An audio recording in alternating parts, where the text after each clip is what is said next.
I guess I'm more convinced than ever that the assumption is actually specifically biblical, Yes. although in a hidden kind of way. I think there's many reasons to believe that from revelations, maybe even from wisdom literature, or at least certain things about Mary in wisdom literature, um, and a lot of things. I think a lot more things about Mary are in the Bible, or at least in a prophetic way than Yes. we realize. Um, but in terms of the history of the doctrine, how far back can we trace that as being something explicitly believed or taught or celebrated? Well, that's an interesting question because for a long time people always said it was late, and they would often say fourth century because the earliest explicit reference that we have is from Epiphanius, where he talks about the various theories that are put forth about the end of Mary's life. Among them, the tradition that we honor now as the Assumption or Dormition of the Blessed Virgin Mary. This has actually been a flashpoint in scholarship very recently because of the work of Stephen Shoemaker. I guess about between 15 and 20 years ago, he brought out this book, and it's called Ancient Traditions of the Virgin Mary's Dormition and Assumption. And for the first time, he gathered together the material from Latin, Greek, Coptic, Syriac, and Ethiopic, all in one place with translations in the back.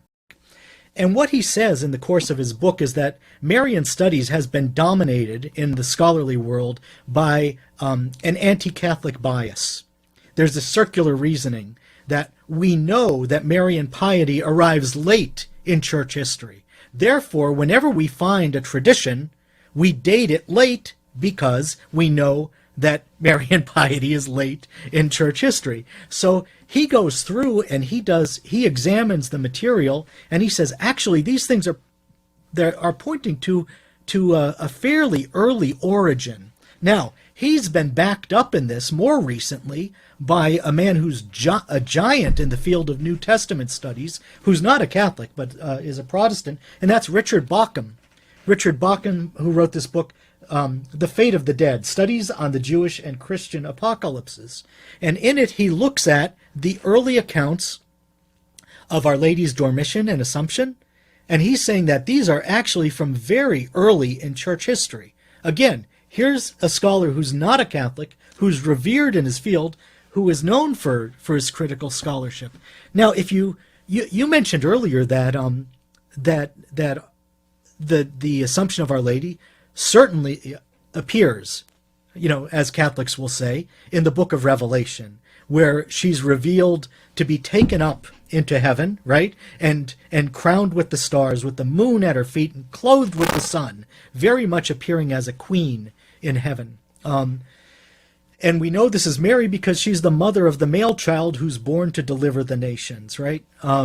So we know that's Jesus. But Mary is shown typologically, and her Assumption is shown typologically in the Old Testament as well. And the fathers were aware of this. So when you look at the Syriac hymns that are devoted to Our Lady by Ephraim and by Simon the Potter, you notice a pattern. You notice that Our Lady is often mentioned in conjunction with certain Old Testament figures: Moses, Elijah, and Enoch. Now, what do those three have in common? Moses, Elijah, and Enoch. According to tradition, all three of those were assumed into heaven at the end of their earthly days. There are early traditions, pre-Christian traditions, attesting to the Assumption of Moses. There's a document called The Assumption of Moses. Elijah we get from the books of Kings. We see him ascending in the fiery chariot.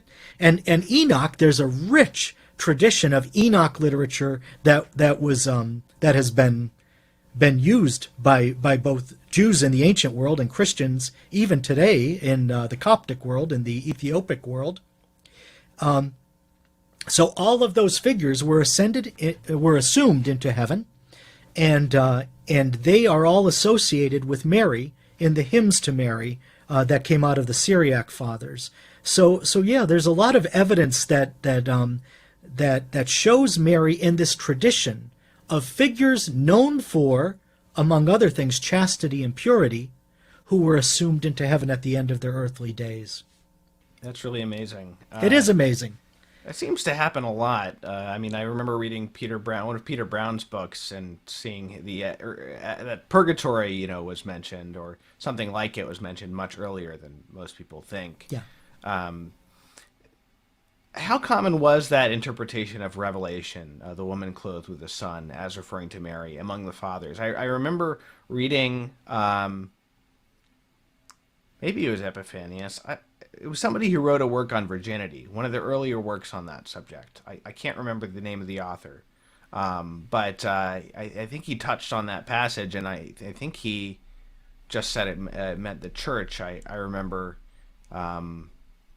I don't know if he even touched on the possibility that it could be Mary, but I remember, being kind of surprised by the absence of that, at the very least, Yeah. in his work. Yeah. In the Western Fathers, you find it hardly at all, and you won't find it in the early Fathers.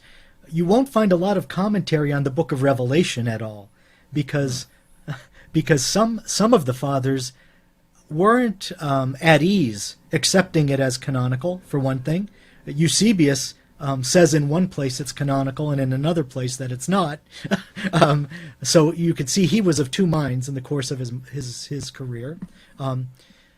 So in any event, they kind of looked at it as a mystical book. Even those fathers who accepted it looked at it as something that was to be hidden.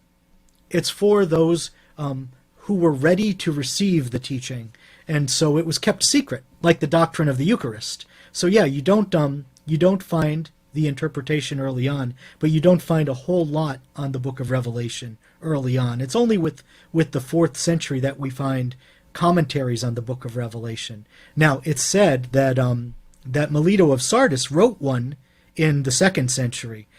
Unfortunately, it's lost to history, so maybe one day that will be found in the sands of Egypt, and we'll all be enlightened on how the very early church interpreted these passages.